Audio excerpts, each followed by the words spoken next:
What's going on, everybody? Welcome back to Amateur Hour TV for another video on the second channel for Amateur Hour. On this channel, I like to go through additional NBA-related topics, especially concerning the Toronto Raptors, that I just don't have enough time to go through on my main channel, Amateur Hour Sports, with over 11,000 subscribers there. So instead, we do so on this channel where the vibe, it can be a little bit different. I'm a little bit less formal, a little bit more personal touch from me. It can just kind of be myself and talk about the Raptors, which is the content, after all, that you have come here to see. And if you enjoy this video along the way, be sure to drop a like. It goes a long way to supporting the channel. And make sure to subscribe to Amateur Hour TV for more videos and content just like this. Helps on the road to 2,000 subs. But the video in question today, we want to discuss Dalano Banton. Now, this is a video that I thought about doing for the main channel for a good amount of time. Just haven't really gotten to it. So we're going to do so here. And recent news about Dalano Banton's success at the FIBA Americup with Team Canada has made me want to talk about this video a little bit more, because Dalano Banton showed out apparently at this FIBA Americup. Now, I'm going to say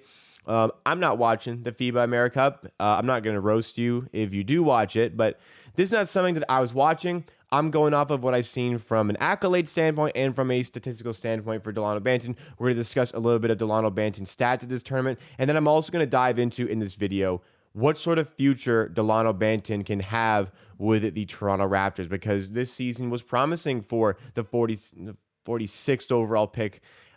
Really impressed earlier on in the season, but kind of faded off, but we'll save this stuff for a little bit later. At the FIBA Americup, he turned a lot of heads. And I think a lot of what was turning the heads was maybe the fact that he was knocking down three-pointers, and that's something that we kind of saw in the Summer League as well with the Raptors. He's knocking down a lot more shots than he was last season, and that's going to be a big thing as he progresses from a development standpoint in this league. So he was impressive enough to earn a nod as one of the all-stars in the tournament. I don't really know. I was trying to figure out how the all-star system worked.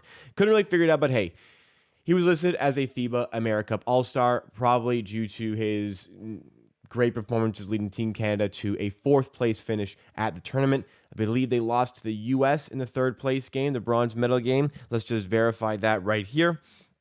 As we go to his statistics, yes, they played against the U.S. in the 3rd place game where they lost. That was actually his worst game of the tournament, it seemed. But played against Brazil, Uruguay, Colombia, Mexico, Brazil again, and then also against the U.S., as I mentioned, in that 3rd place game. So from an average standpoint, 15.7 points per game, decent. I don't believe these were the highest scoring games either, so that's actually quite good. Just kind of want to verify, actually, maybe how long these games were. Well, maybe just go off his minutes per game here. He was playing, yeah, that's probably better. He was playing just about, let's see, only 18 minutes in the last game. Up until then, he was playing just over 30 minutes per game. I guess in the 3rd place game, they kind of wanted to get some other guys involved. I'm not 100% sure, but 15.7 points per game, 5.2 rebounds, 4.2 assists. I want to look at the averages here, and per game, averaged about 8 2-pointers, where he was 48% from there. And he averaged 5 3-pointers a game, where he averaged 28. I don't know if you can really see that on the screen, but I can see it here. 28.1% shooting from 3 in the tournament in that 6-game sample size, which honestly, for Dalano Banton, like, that is more than okay for me. I mean, the fact that he's actually knocking down shots and, maybe he can actually bring that to an NBA setting, that is a promising sign for me. 15.7 points in about 30 minutes. That's not bad either. And I'm sure this guy was creating a lot of offense for the team. And this was just part of, what went into him being a FIBA Americup all-star. I think this is a tournament that's just between North American teams and South American teams, it would seem.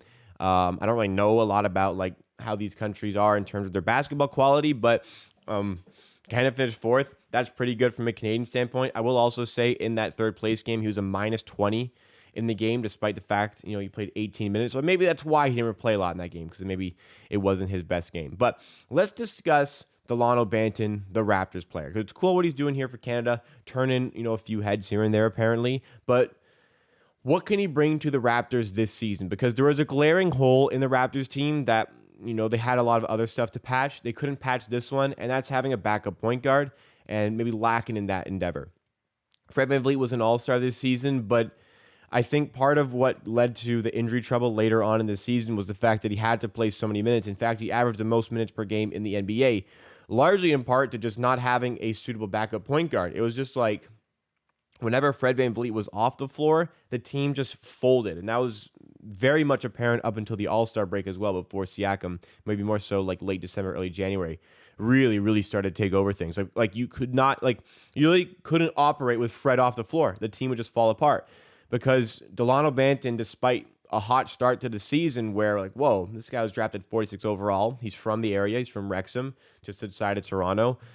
This is cool. This guy's playing well. But part of the problem for Dalano Banton was that his game is very one-dimensional, and maybe people didn't know a lot about his game because as a slasher and his speed, like, it was very difficult for guys to guard initially, but became very apparent that he grabbed the ball too early, wasn't a good decision maker, and really committed too early to the decision to go to the rim, which made him a lot easier to guard. In the G League, we also saw, I mean, he was just really good, but a lot of the times he turned the ball over because his decision-making wasn't as good. He's a little bit one-dimensional. As I mentioned, he doesn't really have the jump shot. Maybe he's working on the jump shot. It seems like he has been working on it, the way he's shooting the ball in Summer League. At least he was taking on a lot of those opportunities. Like, he was taking those shots, hitting them at an okay percentage. And same for the FIBA Americup here. He's taking that shot. He's not hitting a ton of them, 28%. But hey, for Dalano Banton, that is a promising sign. He is only 22 years old. He's got a little bit of room to grow here. But as far as the backup point guard position, like, that was wide open for the taking, and he didn't seize it. Neither did Malachi Flynn, and in the offseason, we didn't really add in any notable point guards. We did sign Jeff Dowden, who's about 26 years old, who has impressed immensely in the G League and also impressed immensely in Summer League. Going to be really difficult for Jeff Dowden on a two-way contract to beat out the likes of Malachi Flynn and Dalano Banton for a backup point guard spot. And I'm in the mindset the best backup point guard on this team is just going to be whenever Fred's off the floor, let Scotty Barnes or Siakam run the floor and carry the ball. Like, that's how I would do it. But it would be nice to have a point guard we can rely on. And I'm sure Nick Nurse is going to find his favorite point guard to play. Now, at this present point, I would say Malachi Flynn should be getting more of those minutes than Dalano Banton. But, like, that's not because Malachi Flynn's winning it out. It's more so like, okay, like, if I have, like, the lesser of the two evils, maybe we should say in this situation. But it's for the taking. And what Dalano Banton needs to do to be able to take that backup point guard spot and really start to, I wouldn't say fulfill the potential, because I think for a 46 overall pick, he's already done more than enough to say that, okay, wow, that was a good pick. Like, he's done more than you would expect any 46 overall pick to really do for your team. And we've had a 46 overall pick in the recent history who just blew us away in Norman Powell. Crazy find at 46 overall to trade for his draft rights from the Milwaukee Bucks. By the way, traded Grievous Vasquez, who with like a year later was out of the league, and we got the draft rights to Norman Powell, drafted by the Bucks, and we also got the pick that would become OG Anunoby for Grievous Vasquez. So that's kind of crazy. But Dalano Banton is what the topic of this video is, and what he needs to do to get to that next level. Well, first of all, the shooting, and he's working on that. I'm sure he's aware of it. Like, that was probably from day one. Like, hey, we need you to start developing that three-point shot. Looks like he is working on that. Okay, good. I'm going to stay patient here. 46 overall pick. We'll give him a little bit of time. As far as what he really needs to improve on is, like, we know he's got the size, the athleticism, the length, a little bit of the speed as well. The decision-making needs to be better. I just feel like when he gets to that three-point line, he just commits way too early to going to a layup. Defenders recognize it. Like, in the G League, he's just better than everybody, so he bails himself out and can score some ridiculous plays, some ridiculous makes, and he just can get like 25 to 30 points. In the NBA, like, if you're a player that needs the ball in your hands to be good, you better be really good in the NBA, or else you'll get figured out pretty quickly, and the better players are going to get in the ball in their hands more often. Dalano Banton seems like somebody who does need the ball in his hands to be successful a lot of the time, just because he can't shoot. Once he can start to shoot, that'll be a little bit different. Hopefully, or if he's able to shoot effectively, consistently one day, I think that could happen soon.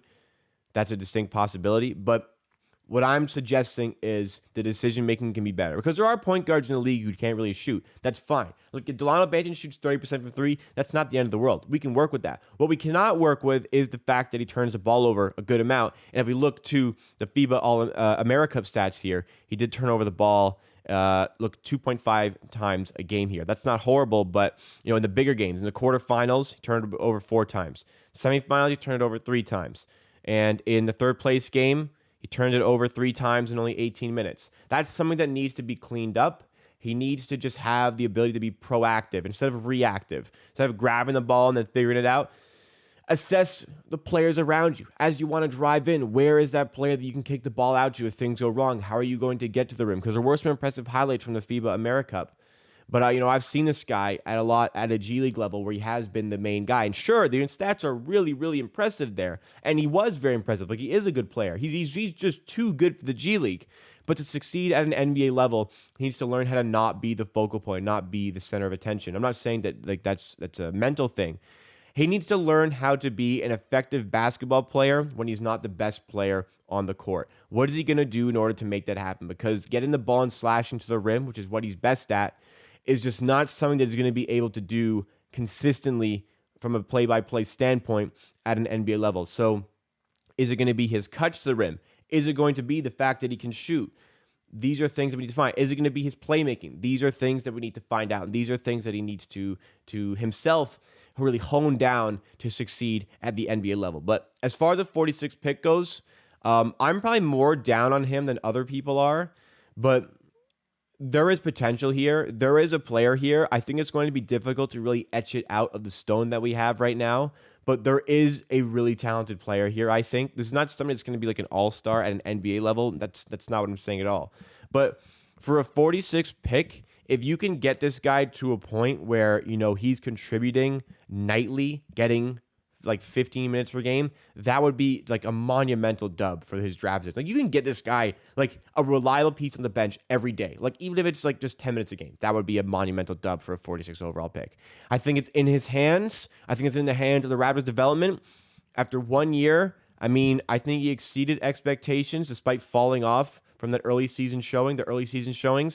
I'm going to give him a little bit more time here. I'm going to see how this season plays out. I'd say like 3 years. I'd like to see Dalano Banton with this team. Not 3 more. 2 more from now. We've seen 1. I'd like to see 2 more years to see what he can do for this team. But that is it for today on Amateur TV. What do you make of Dalano Banton? How good do you think he will be? I remember guys were saying he's going to be like a 6th man on this team, and I was like, I don't know about that. But let me know your thoughts and opinions in the comments down below. And thank you so much for watching Amateur TV. For this one, we'll have another video out tomorrow. It's already scheduled. I did that one yesterday.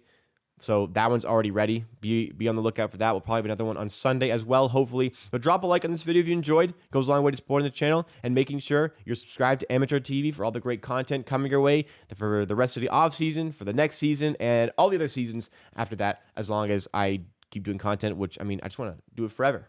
I want to do it forever. Be a part of the journey. See you again next time for another video on Amateur TV.